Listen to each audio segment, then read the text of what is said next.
Hello and welcome to Three Questions with. Got my buddy Pawel with us from Bacon, Newman, and Noyes. Good afternoon, Pawel. Thanks for joining us. How you doing today? Good. Thank you for So having me. let's start at the beginning. Tell us a little bit about your role at the firm. So I got hired by Baker Newman Noyes just 4 months ago to start the cyber area, a cyber assessments area, where we would help our customers to educate them and assess the risks.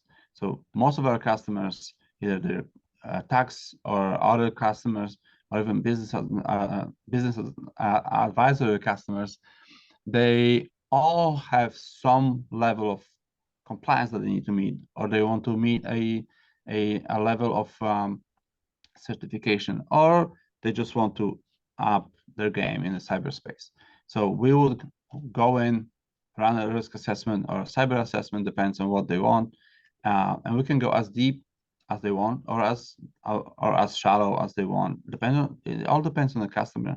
We have some big customers that need to comply with big frameworks, and we have some small firms that really need to do a little more than the basics. And we can go in, assess what their needs are, find out what their business is about, and then right size the assessment to that. And then once we're in, we can figure out the processes, their systems, and categorize the risk that they would need to address.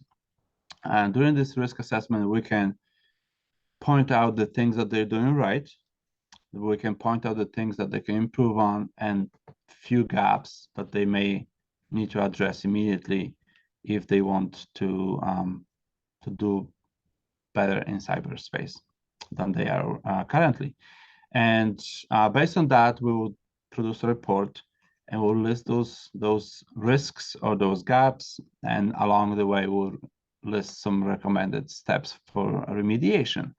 And we don't particularly would go back and fix them for them, because we're a CPA firm, and we for the independence reasons we can't do that. But we have a network of partners who can go and help the client with those remediation steps. Through that, we want to, really, there's not a single company that can say we're bulletproof. Our cybersecurity is so good. Question. Everybody has risk at some level, right, Pawel? Everybody has a risk. Just like the old saying goes, the only secure computer is the one that's not online and not on. But to conduct business, we have to expose certain levels of systems to the internet. We have partnerships with different vendors, and through that we expose our business to certain level of risk. And this risk could be, you're sharing your systems with a vendor or a partner, and they have access to your critical data. You would want to assess your vendor to make sure that their cybersecurity policies are up to par to yours, to make sure that they don't get breached or lose credentials, and the attackers go into your systems and compromise your data and your possible PII, personal information, or your critical business information. So that's just one example of risk. A second risk could be a technology risk. You can have a web application that your business uses to do what you do, and that application may be available on the internet through our website. So you want to make sure that you have specific controls in place that people can just brute force passwords to that application. You want to make sure that you have some sort of web application firewall in front of it, just like you would in a physical setting. There's a number of different controls that you can apply to protect that asset and minimize this risk. The thing with the risk is that you can never get rid of it. There's never a situation where there's zero risk. So it really is a risk management process where you want to reduce it to acceptable level.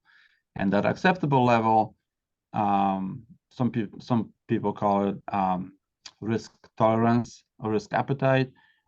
You can only the management can agree how much risk they can take on, and more mature companies tend to be more risk averse. The risk tolerance or appetite is lower. Some companies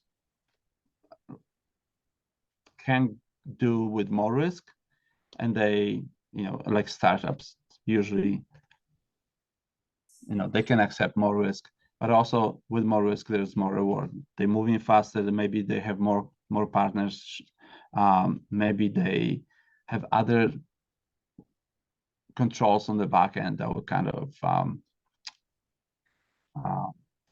make up for it. So there's a lot of different ways you can manage with the risk. The bottom line is that it always changes. So you can't say, I've done all the things I need to do, and my systems are up to date, and my partners are reviewed, and I'm good.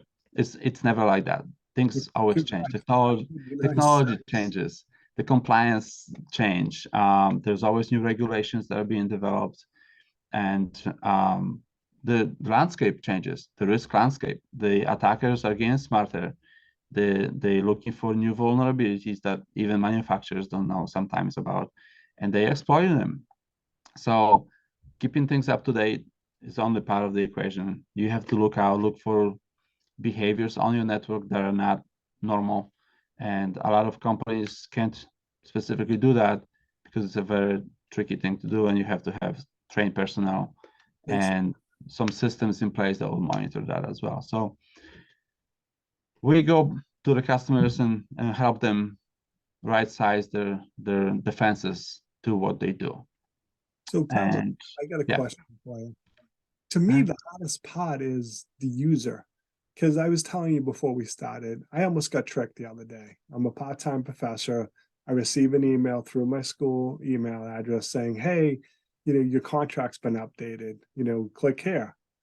And I was looking at it saying, did I get promoted? Now, my contract is up in a few months. So if I wasn't paying attention to it, I may have clicked it. But then the company they were sending it through, they misspelled the name of it. And it was missing an S or something. But if I was in a rush, I could have clicked it going, oh my God, they sent my contract early. That's great. I'm getting renewed. And boom, I would have got hit. Instead, I just forwarded over to the IT department saying, this looks kind of sketchy. I think it's a scam. Can you please verify? And they were able to notify other people not to click it. But it's so easy to get tripped, because I wanted a new contract, so I was excited, and then you click and you're like, oh my, not only am I not getting a new contract, now I'm in trouble for clicking it. Human error, right? Right. So we are just humans, and we will always make mistakes. There's not a single person that is really bulletproof to those phishing attacks. So what I usually tell our customers is that user education is obviously important. The two things that the attackers really take advantage of is the two feelings that we as humans have. As I mentioned that to you earlier, it's either greed, you want to get that promotion or the raise, or a free gift card or a few free AirPods from the vendor.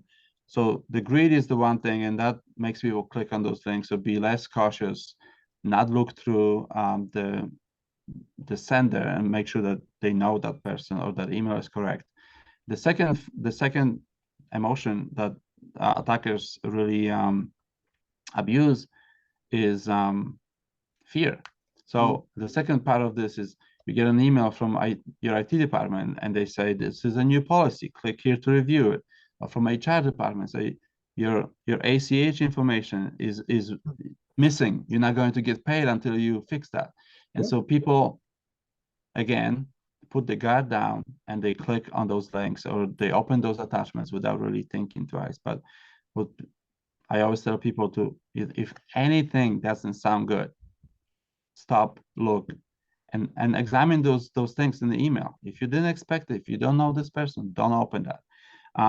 But what I do always talk about with our clients is that user education is just one step. You want your security to be multi-layered. You want to make sure that you have controls in place and systems in place that if somebody does click on it, it's not going to bring down the whole network. Maybe you will bring down their computer, their laptop or their desktop, but you want to have layers of security that will prevent this. You know, if they were to click on the link and they will get malware on it or ransomware, it will be just their computer, not the whole network.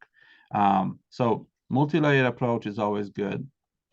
And when we go and talk to customers and we look through their systems, we can identify those improvements or gaps, and we can let them know how they can best approach it to achieve this optimal level of risk that they are willing to accept.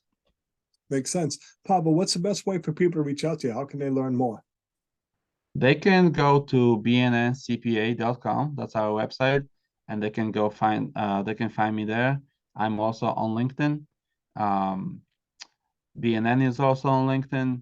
I'm assuming we'll have some information attached to this video. Yep. With the contact information. Sure. I'm here. You can send me an email. You can send me a message on LinkedIn. I will do my best to respond timely, and then we can talk about how we can better your cybersecurity in your company. Pawel, I really appreciate taking a couple minutes to come on the show, and as always, thanks for being my friend. Thank you very much.